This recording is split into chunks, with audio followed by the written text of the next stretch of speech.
E aí, gente, Enem Science aqui no nono episódio do Enem Science Podcast. E hoje a gente vai falar sobre um tema extremamente diferente do que a gente está habituado, né? A gente normalmente falava sobre matemática, sobre ciência. A gente vai falar sobre isso hoje, mas de um tema um pouco diferente nesse contexto, né? Que é basicamente a relação de ciência e o protestantismo.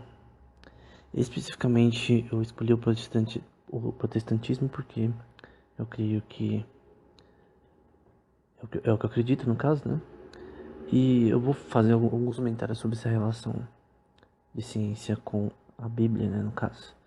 O objetivo desse podcast, no geral, tipo, nos próximos 100 episódios, é falar só sobre assuntos relacionados a teoremas, a física em geral, como a gente tem feito, a biografias de pessoas importantes nessa área. Só que esse tema tava coçando a minha cabeça recentemente. Até porque eu vi no Instagram também um post meio que falando sobre como, por exemplo, uma teoria que eu acho errada, que é o design inteligente, que tenta afirmar que há um criador por trás do universo e tal, usando questões apologéticas diferentes, né? E o problema é que tem pessoas que são ateias e creem no design inteligente, né? Então, não é uma doutrina que seja atrelada ao protestantismo em si. Quando eu digo protestantismo, é uma linha de fé associada à Bíblia que segue ela como a regra de fé máxima, né? Os lemas do protestantismo, de certa forma, é o só fé, só graça, né? Só Deus glória, esse tipo de coisa. Só a escritura que tem a verdade revelada, né? Só que o que isso tem a ver com ciência, né? O que é ciência em si? Primeiro, isso aqui eu aprendi num livro que é sobre How to be a Scientist, que é relacionado à Universidade de Leiden e que define ciência como não só ciências naturais. Então tem pessoa que ouve ciência e pensa que é física, astronomia. E sim, isso também é ciência. Ciências naturais, química, biologia. Mas também existem outros tipos de ciência, por exemplo. A matemática, ela não é da ciência natural. Ela é uma ciência separada das habituais. História também é uma ciência humana relacionada a estudos, de repente, pode ter relacionada especificamente à arqueologia. São objetos físicos, né? O estudo deles e a evolução deles ao longo do tempo, a datação de objetos arqueológicos também pode ser associado à história, né?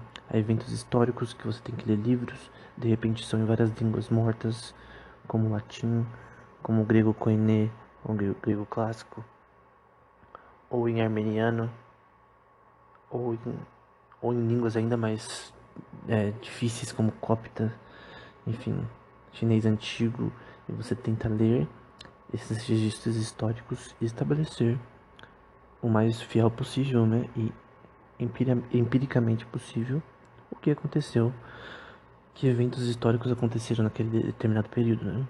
Então, história também é uma ciência, né? Sociologia, principalmente do ponto de vista matemático, a sociologia é relacionada a distribuições de populações, de você estudar estatisticamente, né, uma população específica, atual ou histórica, quais foram o desenvolvimento dela, como que as mudanças populacionais têm crescido ao longo do tempo, a interação de pessoas, a interação relacionada a doenças, a questões ideológicas, enfim, também é uma ciência. A psicologia, que na época de Freud e Skinner não era nem um pouco, talvez, científica. Então, mas Freud é uma pessoa tão conhecida, então hoje em dia ele não é considerado alguém tão importante do ponto de vista moderno, né? Porque a gente sabe que psicologia hoje em dia mudou muito bastante, né? Então você vê que Muitas das coisas que eles falaram é visto como balela hoje, até Piaget também, enfim, porque não tinha comprovação científica do que eles falavam na época, né?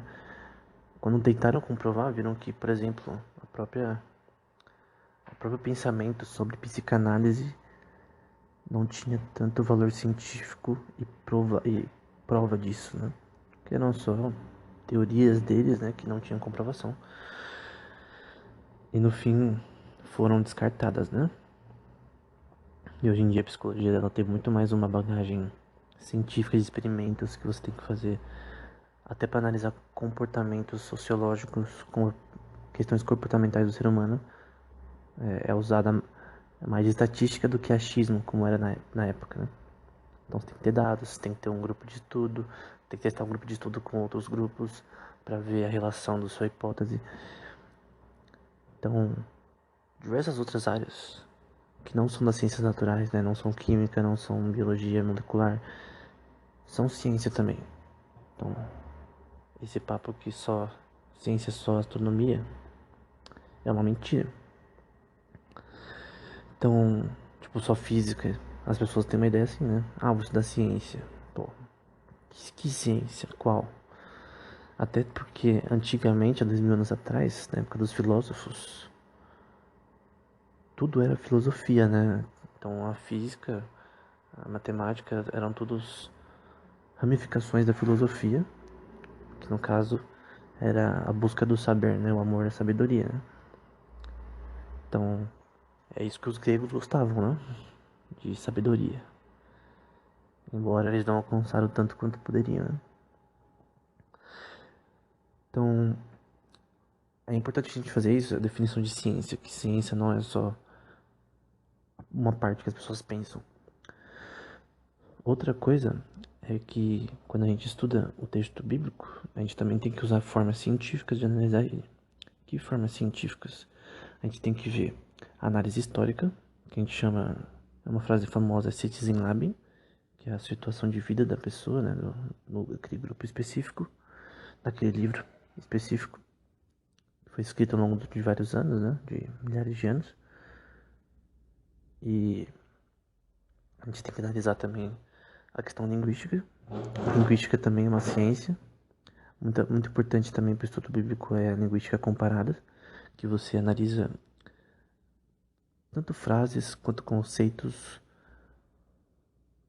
relacionados a uma época específica no livro, né? Que no Antigo Testamento em hebraico e no o Novo Testamento em grego.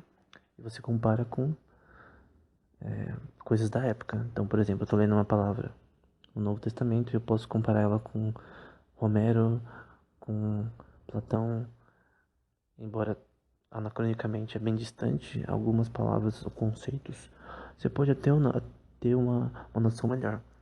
Quando a gente pega Filo, por exemplo, que é um cara da época assim, do primeiro século, né? E historiadores do primeiro século também é bom, porque a gente consegue ver fraseologias, né? Questões de conceitos na língua grega que a gente pode associar e fazer uma linguística comparada para entender os conceitos, como logos, que é muito usado por João, por exemplo.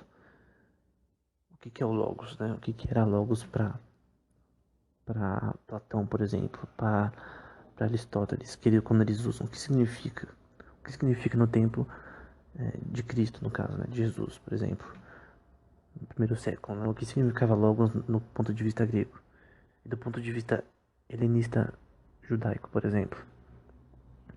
Então, tudo isso são associações históricas e linguísticas que são uma ciência e são usadas quando alguém vai estudar o texto bíblico. Só lembrando que de uma questão de manuscritos de qualidade, o texto bíblico tem muito mais do que qualquer outro autor histórico como Hipócrates, Platão, Plínio Velho, Plínio Jovem, Cícero, não importa. Eles têm poucos manuscritos de qualidade, considerado aos milhares de manuscritos de qualidade bíblicos, né? Então, isso é importante. É uma associação extremamente importante. Então a gente pode sim validar o texto bíblico e estudar ele corretamente, tanto o Antigo quanto o Novo Testamento. Embora alguém talvez tente discutir isso, né?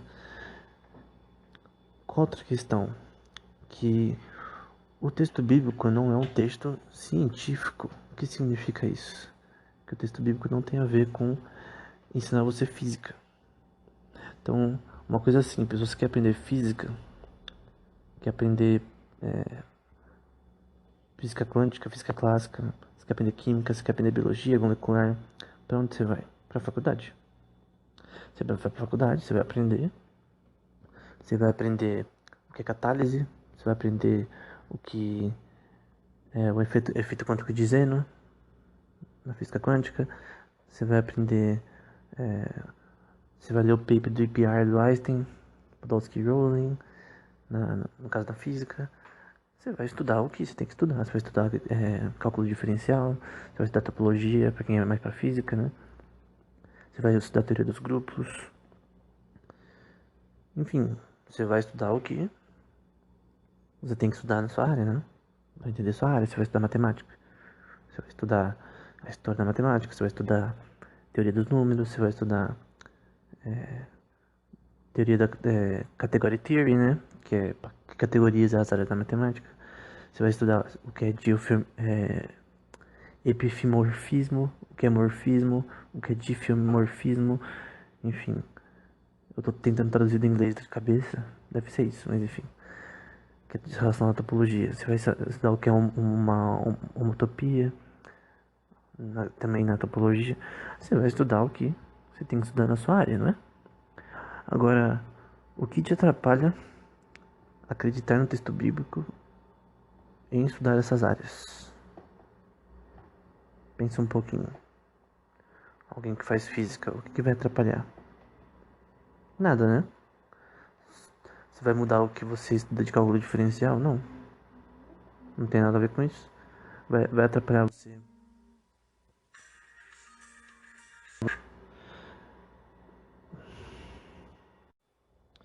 Então, no geral, você vai estudar o que você tem que estudar para passar nas provas, para você tirar boas notas, para você de repente fazer uma iniciação científica. Você vai estudar ciência da computação, você vai aprender a programar.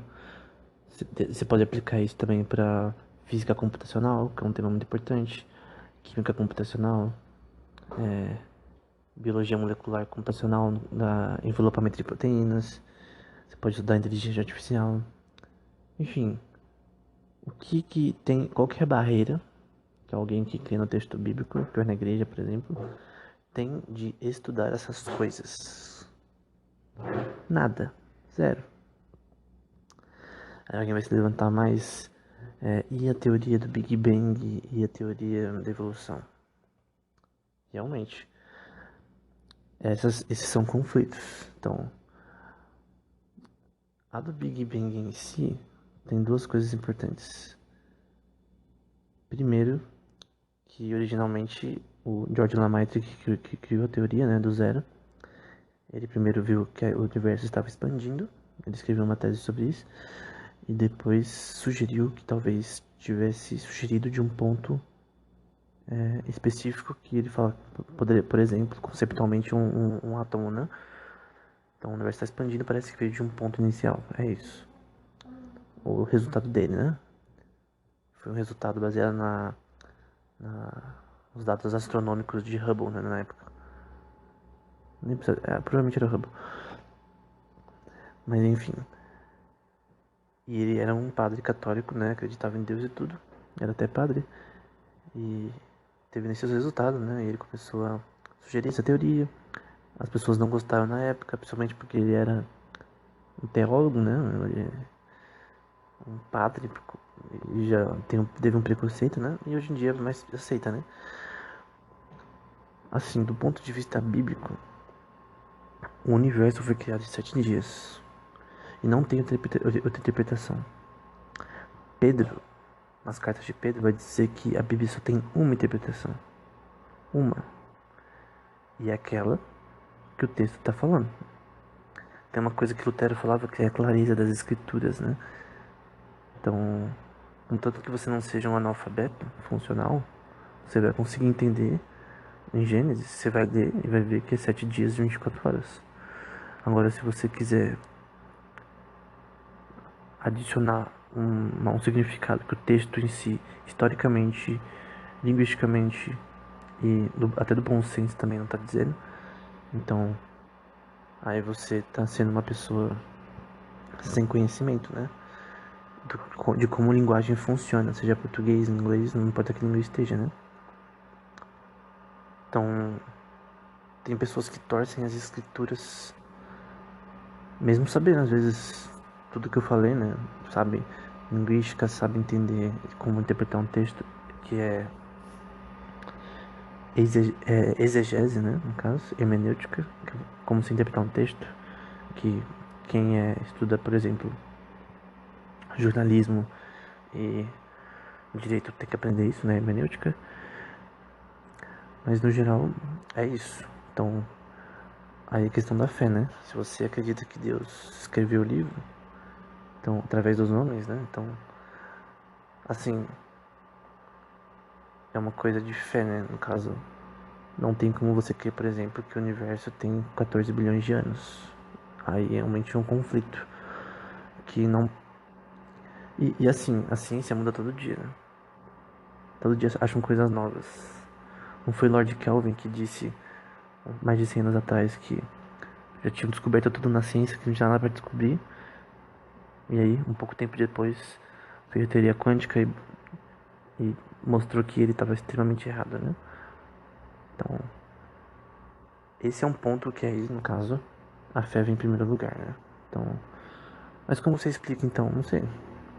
Eu creio que o Big Bang, ele faz sentido, porque o universo está expandindo, mas o texto bíblico fala que é 7 dias de 24 horas, então no quarto dia que Deus cria, no caso, o universo como um todo, né, estrelas e tal. Então, no caso, biblicamente ele teria surgido em um dia.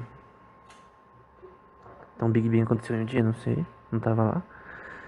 É legal de estudar do ponto de vista acadêmico, mas esse tema eu prefiro ficar com a fé, no caso que o texto bíblico está dizendo, né?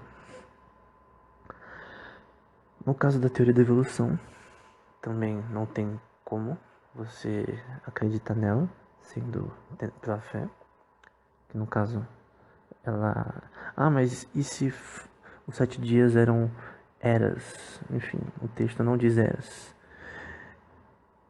E se o texto sozinho não fizesse, como a Bíblia é um livro consistente em si mesmo, em todos os seus livros, se em um livro não tivesse falado isso, nos outros ele teria falado, né? Então, quando, por exemplo, Paulo diz que a salvação é somente pela graça, e Tiago diz que é pelas obras, né? Pelo alguma coisa que a gente faz também. As pessoas acham que é um paradoxo, mas os dois textos, os dois conceitos, eles meio que se complementam, dizendo que a pessoa só é salva pela graça, e essa graça produz as obras de justiça, né? Que é você ser uma pessoa que segue a palavra e tal, que segue os mandamentos que estão escritos no livro sagrado, né?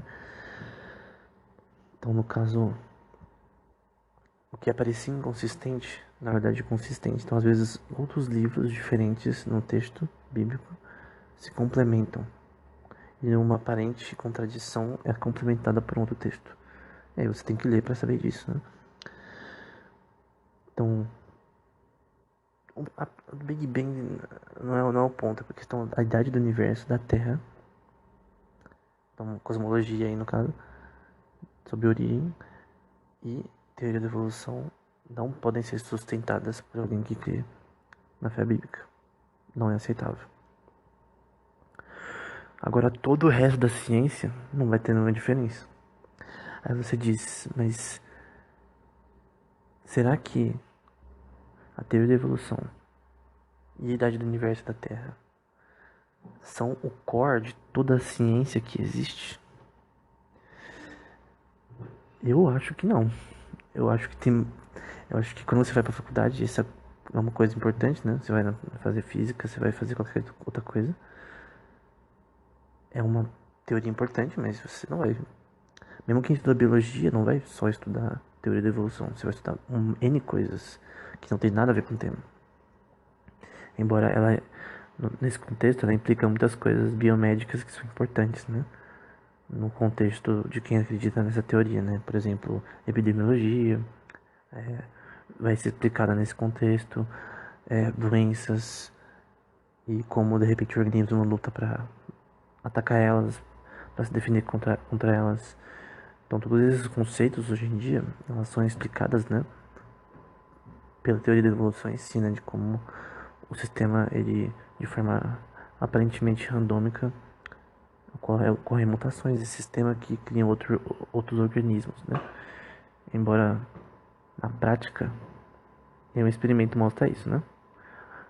Assim, uma coisa que o idiota consegue saber, ninguém pegou um Homo sapiens, as versões anteriores dele, e pode mostrar no museu vivo hoje. Então, é uma coisa que faz a cabeça coçar, né? Aí a questão é que a teoria não é consistente, né? Porque tem muito mais buracos do que abertos do que fechados. E são várias outras coisas que são análogas à teoria em si, da evolução em si, mas, tipo, se você acredita, tudo bem. Enfim, eu acho mais difícil acreditar nela, cientificamente, do que na fé. Pelo menos a fé foi algo escrito, né? Aí você acredita ou não. O outro não. O outro não tem uma evidência prática tão consistente quanto outras teorias que são consistentes. Então, é uma questão de fé, no caso, né? Pra você que é da teoria da evolução, um pouquinho de fé. É um salto de fé bem grande, na verdade. Mas as pessoas têm orgulho, né? Elas têm orgulho de. Até cientistas também têm orgulho de acreditar nisso, de se opor a qualquer pessoa que fala contra isso. Então, não importa que tenha poucas. Assim, não importa que os dados não sejam tão gigantes, né? Pra afirmar essa teoria, né? Mas enfim, não importa. A questão é que eu vou citar agora alguns caras importantes que contribuíram para o meio científico e eram cristãos, no caso. Eu queria começar falando um texto bíblico que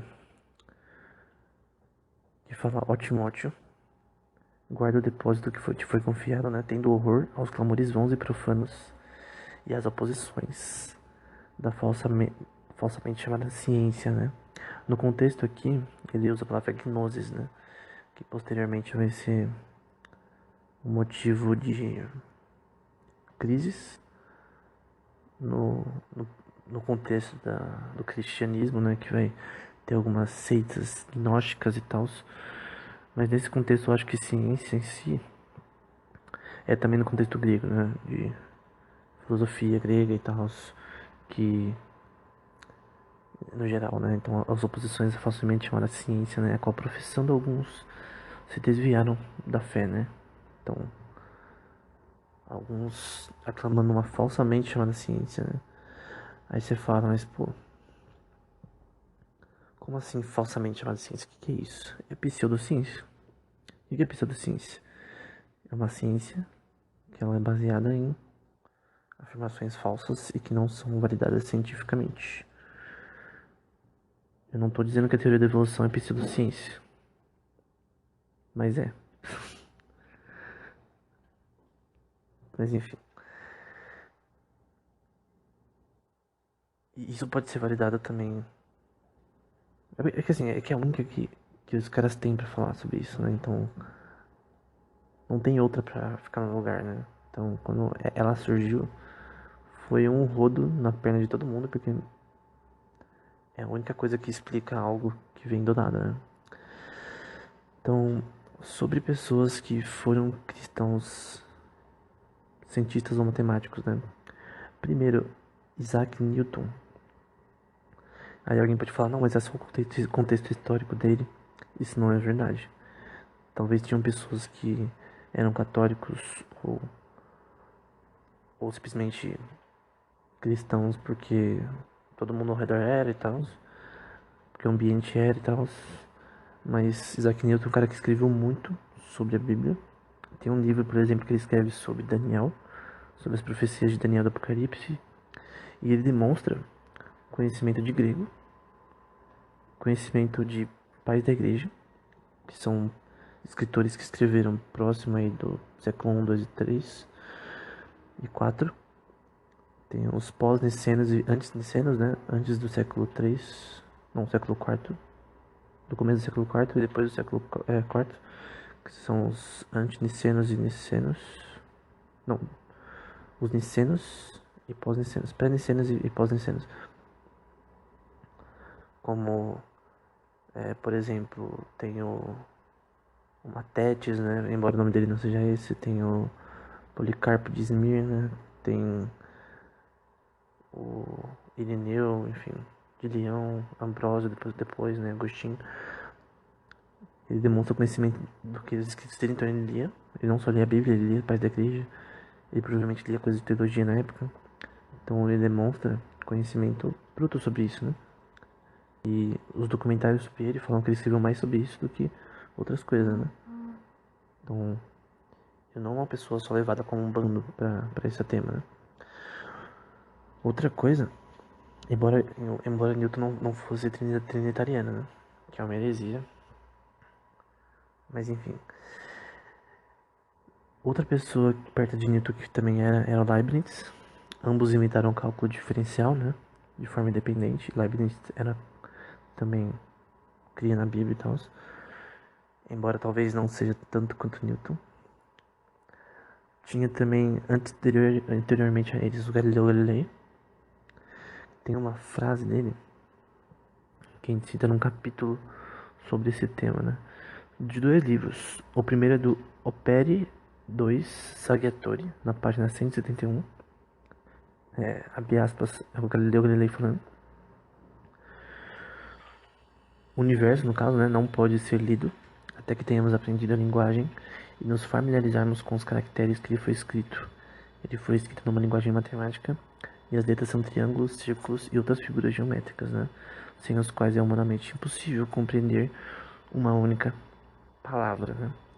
O que significa?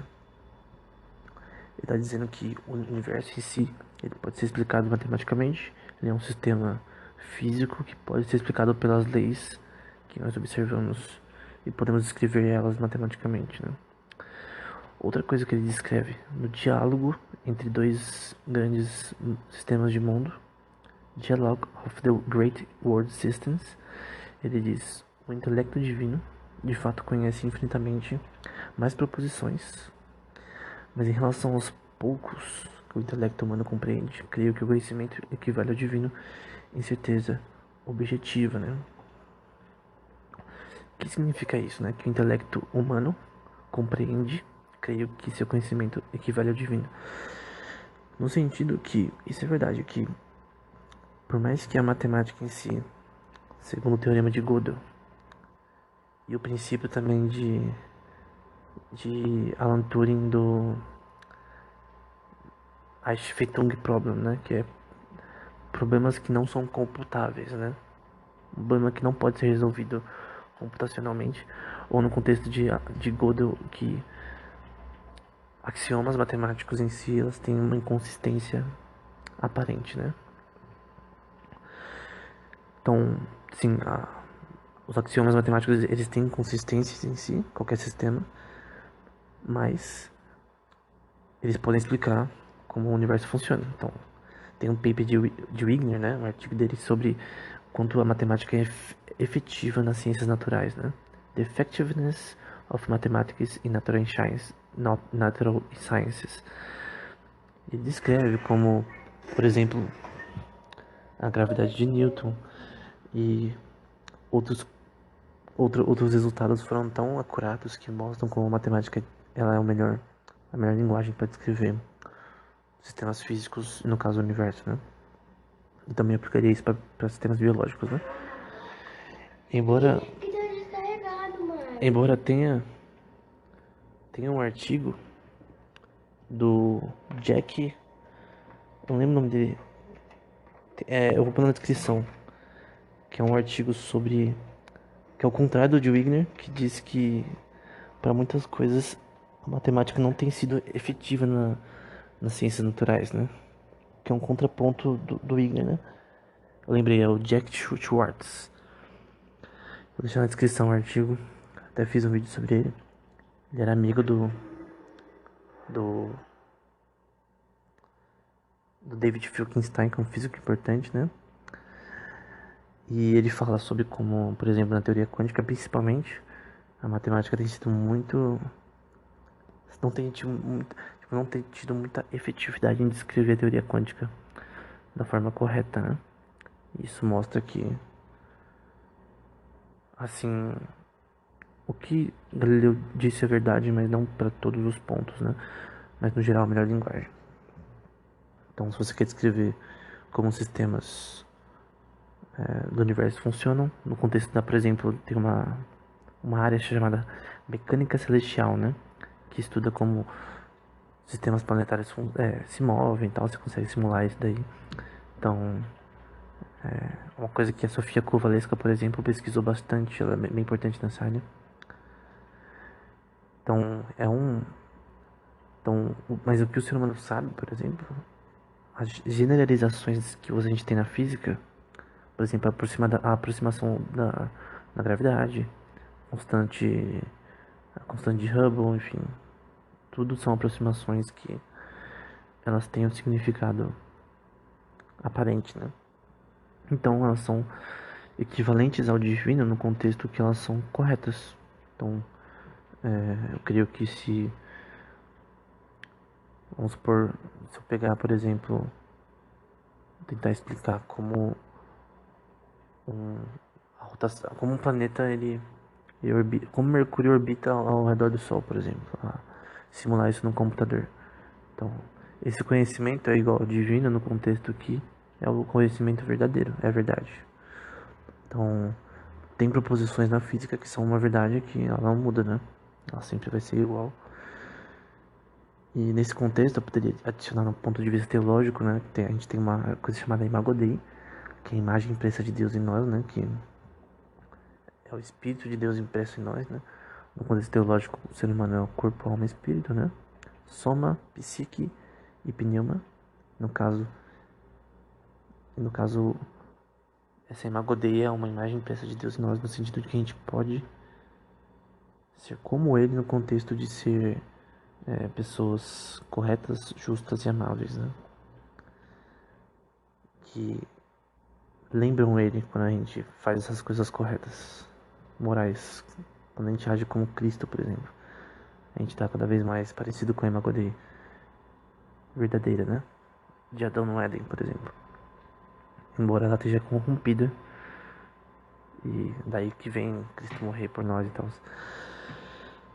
Mas, no caso, Galileu Galilei era um cara que acreditava em Deus e na ciência, que a gente deveria, sim, estudar ela de forma empírica, né? Então, é uma coisa importante.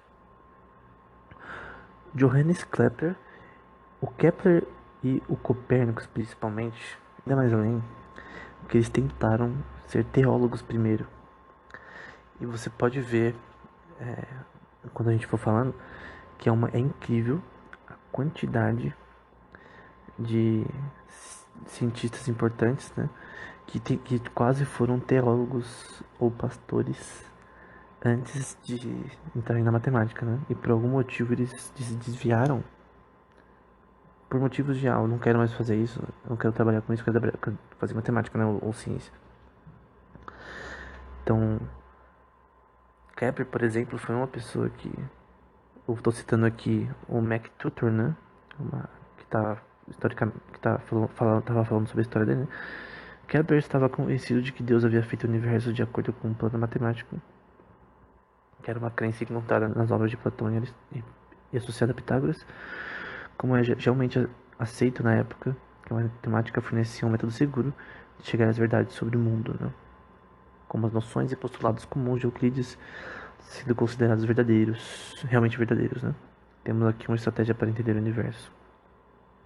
Então, ele é alguém que cria em Deus e que acreditava que o que ele estava estudando, na verdade, era uma forma de compreender o que Deus tinha criado.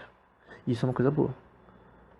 Então, você compreender o que Deus criou e explicar isso para as pessoas é uma coisa boa, principalmente diante de Deus. Então, uma pessoa que estuda ciência, matemática, de forma correta, justa e honesta, que tenta explicar as formas da melhor maneira possível, sem ludibriações ou coisas do tipo, sem rigor matemático e tal, é uma pessoa correta e tá fazendo algo bom diante de Deus, como todo trabalho é.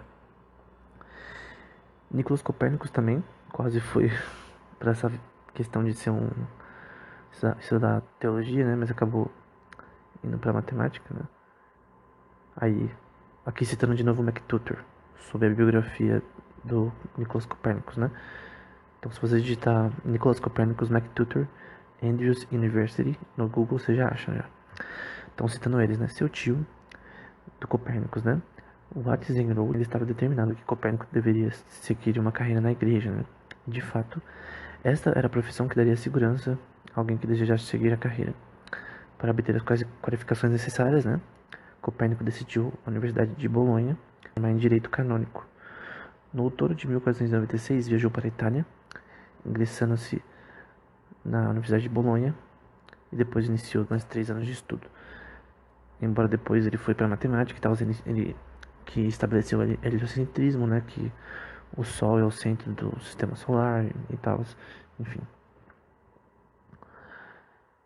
E sobre a questão da Terra ser uma esfera, quase uma esfera, né, que muitas pessoas que não entendem nada sobre o texto bíblico dizem falsamente como são realmente idiotas, né? Pessoas que realmente não têm nenhum conhecimento do que realmente é verdadeiro, né? E que são meio alienadas também, que dizem que a Terra é plana. Só que o próprio texto bíblico diz, em Isaías, né? Por mais que seja um texto profético, né? Ele é o que está sentado sobre o globo da Terra, no caso Deus, né? Cujos moradores são para ele como gafanhotos. Ele é o que estende os céus como cortina, o universo, né? E desenrola como tenda para neles habitar. Isaías 40:22, né? Então, no caso, a palavra Kug aqui é relacionada a um sistema esférico.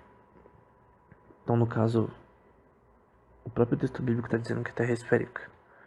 Talvez antes até de Anaxágoras e Erastótenes, que criam que a Terra era redonda. Então, Erastótenes ele fez o cálculo, por exemplo, para descrever que a Terra era um objeto esférico, que a Terra era uma esfera, na verdade, né? E em um livro que descreve a morte de Sócrates, eu acho que é Fedro. No final do livro tem uma menção de que no último discurso de Sócrates antes de morrer, né, ele diz, né, que acho que é Anaxágoras, se não me engano, tinha dito que a Terra era esférica, né, fez um cálculo relacionado a isso. Então, Erastótenes e Anaxágoras, isso, sei lá, uns 300, 400 anos antes de Cristo, talvez. E Isaías falou um pouco antes disso. Então, por mais que alguém diga, um texto profético, a linguagem aqui usada de globo, nunca essa palavra seria usada se, se ele não quisesse ter uma intenção aqui. Ele teve uma intenção de dizer que é um globo. Não é uma música, não é é uma intenção aqui. A intenção do autor é descrever como um globo. O sistema da Terra, a Terra que a gente mora como um globo. Pô, mas como ele sabia isso?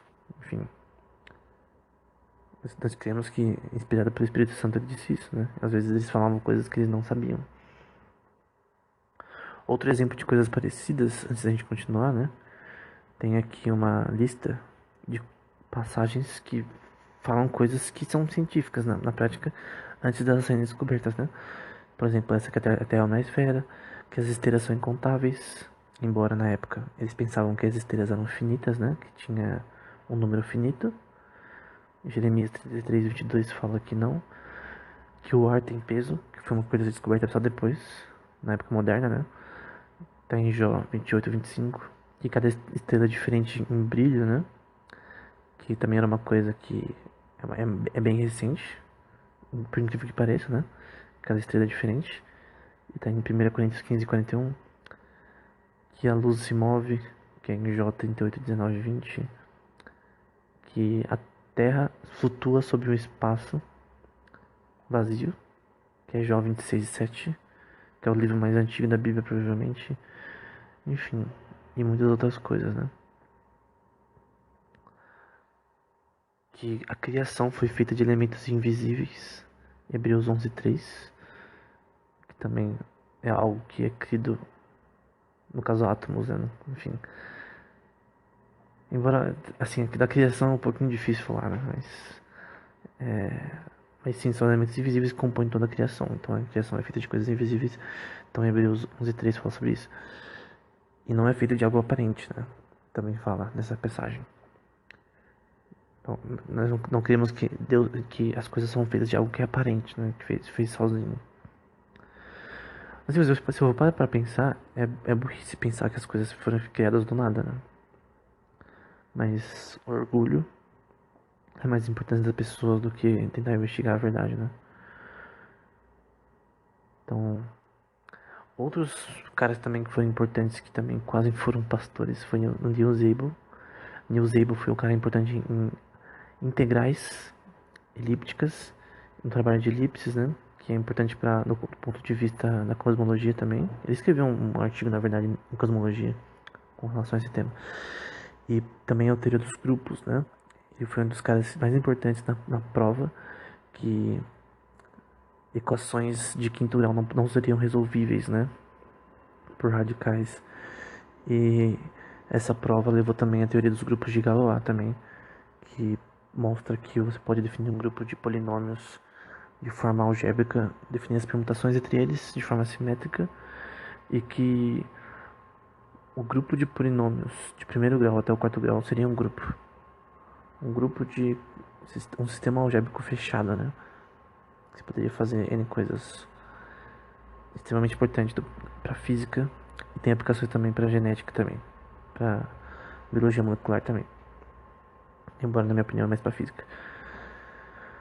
No caso, o grupo de Galois, né? No contexto da teoria dos grupos, né?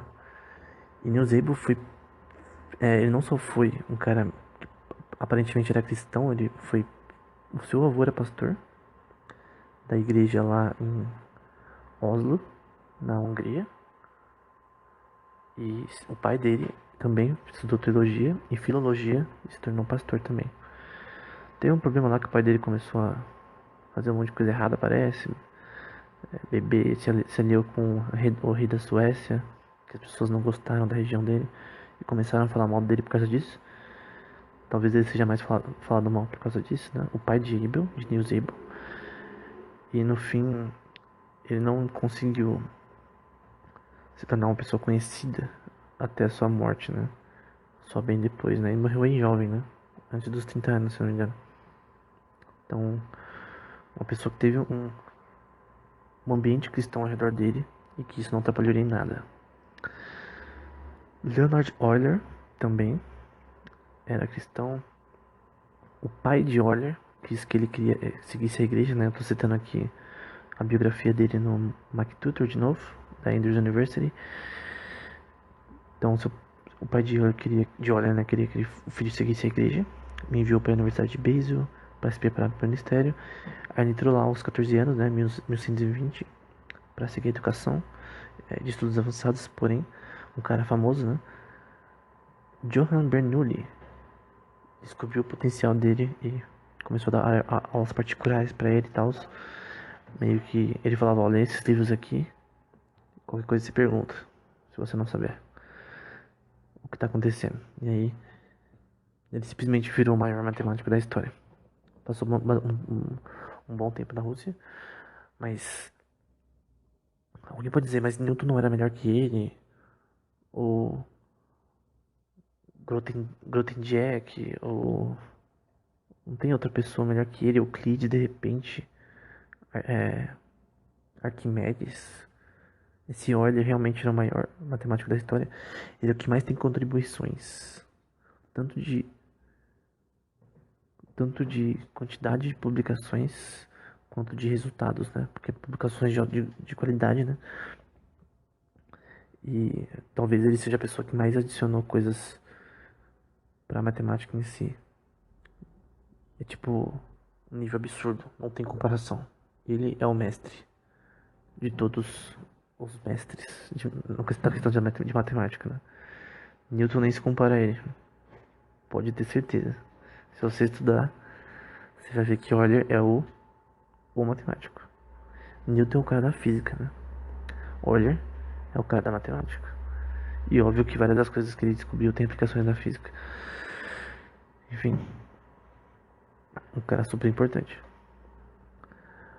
Outro cara que era importante também é o Bernard Riemann, que inventou a geometria não euclidiana.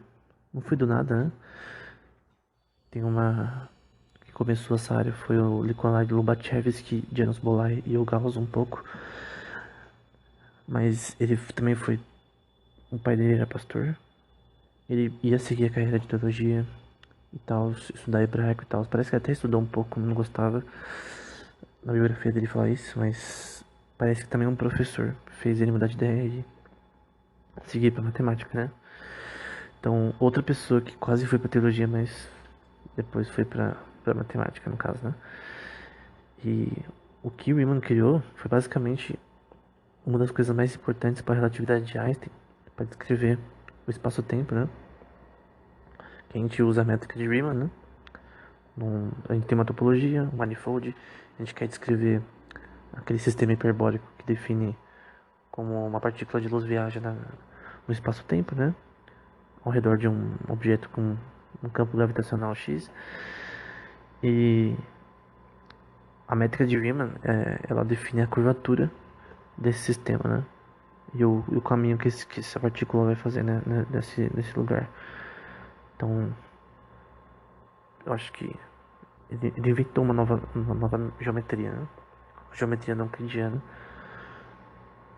Se estendeu muito mais do que Bolai e do que Lobachevsky, né? Então, não tem comparação.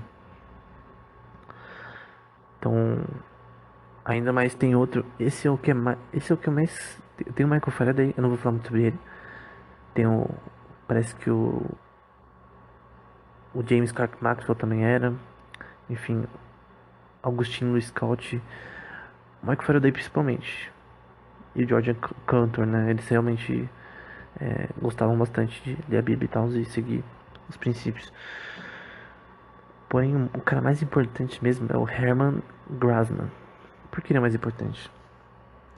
Ele é um cara importante para a álgebra de Grassmann, né? Exterior Algebra, que foi adaptada por Clifford para criar uma coisa chamada álgebra de Clifford hoje em dia, que é extremamente importante para a computação quântica. Então, a gente aprende isso nesse contexto. É uma das coisas, né? Não é tipo, uma coisa mais importante, mas é uma das coisas que você aprende. Tipo, a álgebra de Clifford é uma coisa que você aprende. Em computação quântica em si, né? E Hermann Grassmann, ele era um cara que, ele não era só, ele estudava teologia, ele não estudou formalmente matemática em si, ele foi estudando na raça. Ele primeiro fez teologia, virou professor de teologia era o trabalho dele. Ele também era linguista e parece ter tido feitos nisso, né? Principalmente na língua da Armênia, parece a, a relação relacionada essa língua específica, a descobrir coisas nessa área. Mas ele até chegou a estudar formalmente, tipo, ao ponto de virar ministro de uma igreja luterana, né? Então, o cara era alguém, assim, era alguém que realmente seguiu a teologia em si, né? Estudou e tal. E, no caso, ele ele criou, assim, a álgebra dele não foi bem vista na época, mas depois foi usada posteriormente por Clifford e hoje em dia os resultados dele são importantes. É mais outra pessoa que durante a vida dele não foi tão considerada, né? Mas posteriormente o que ele fez foi considerado como algo bom e tá registrado na história como algo importante para esse contexto, né? Então, eu creio que, no geral, tem muitas pessoas que não citei. Tem até uma lista de pessoas que eu não citei aqui no. Tem o Lavoisier também, Alessandro Voltaire, André-Marie Ampère, John Dalton, Charles Babbage. Enfim, a gente não pode. Esses que eu falei é os que realmente eram. Talvez a gente não pode avaliar com exata, assim, com exata precisão quem era mais crente, quem era menos. Mas, no geral, pelo menos que eu citei, eles eram, tipo, que seguiam a igreja e tal. Por exemplo, Max Planck e Niels Bohr, eles eram de igreja, mas eles se consideravam ateus. Então, eu nem citei porque não faz sentido. O próprio Darwin e tal, mas George Lamaitre, que inventou a teoria do Big Bang, de certa forma. Mas eu não citei eles porque alguns deles não pareciam tanto quanto aparentavam, né? E até mesmo os que eu citei. Mas, no geral, todos acreditavam em Deus e seguiam, liam a Bíblia, acreditavam na Bíblia e tal. Mas tem uma lista enorme com as pessoas, né? Louis Pasteur, Max Born, enfim, Heisenberg. Aí você tem que avaliar caso a caso quem eram desses, né? Mas os que eu falei antes realmente eram, ou até tentaram ser teólogos, o que mostra que eles realmente gostavam do negócio, né? Uma coisa é você ser alguma coisa, outra coisa é você querer estudar aquela coisa de tanto que você gosta, né? Então, principalmente o Grassmann, Euler, Newton, Kepler, Copérnico, eram pessoas que realmente gostavam das escrituras, né? Enfim, qual que foi o objetivo desse episódio, né? Para mostrar que, primeiro, no geral, você ser protestante, né? Não te atrapalha. Você ser crente, no caso, né? Evangélico, não te atrapalha em nada. Da ciência, matemática, você vai na faculdade, você vai estudar normal e vai fazer as provas, vai fazer iniciação científica, você depois vai crescer pro mestrado, doutorado, enfim, trabalhar nessa área, não vai te alterar em nada. Você vai fazer suas coisas e não vai alterar em nada. A não ser que você, assim, eu não recomendo que você trabalhe na teoria da evolução, né? Aí não vai dar muito certo. Nem cosmologia do ponto de vista de origens, né? Mas eu creio que em cosmologia dá pra trabalhar de boa. Tipo, você vai ter que. Você vai ter que. Por exemplo, você vai explicar como um buraco negro funciona.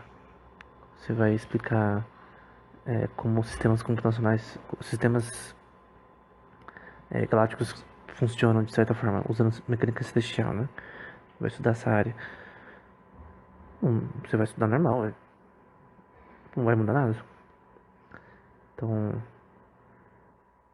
essa associação de que cristão e ciência não batem é meio burra, né? Não faz sentido. Porque o que realmente a ciência se contrapõe com a Bíblia, no caso, é só essas duas coisas: teoria da evolução e idade do universo e da Terra, né? Tirando isso, nada. Não vai ter nenhum conflito. Então, será que essas duas coisas são core da ciência? Assim, isso você não consegue aprender matemática, né? Você vai na prova, você vai errar tudo porque você não acredita na teoria da evolução. Não faz muito sentido, né?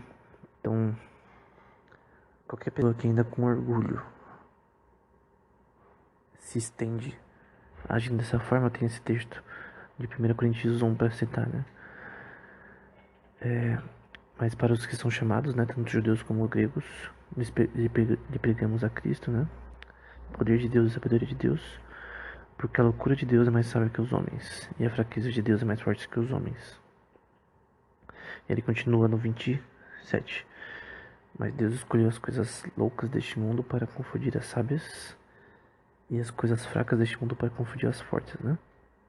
As coisas vis desse mundo e as desprezíveis, e as que não são para aniquilar as que são, né? Então, No geral é isso. Até o próximo podcast.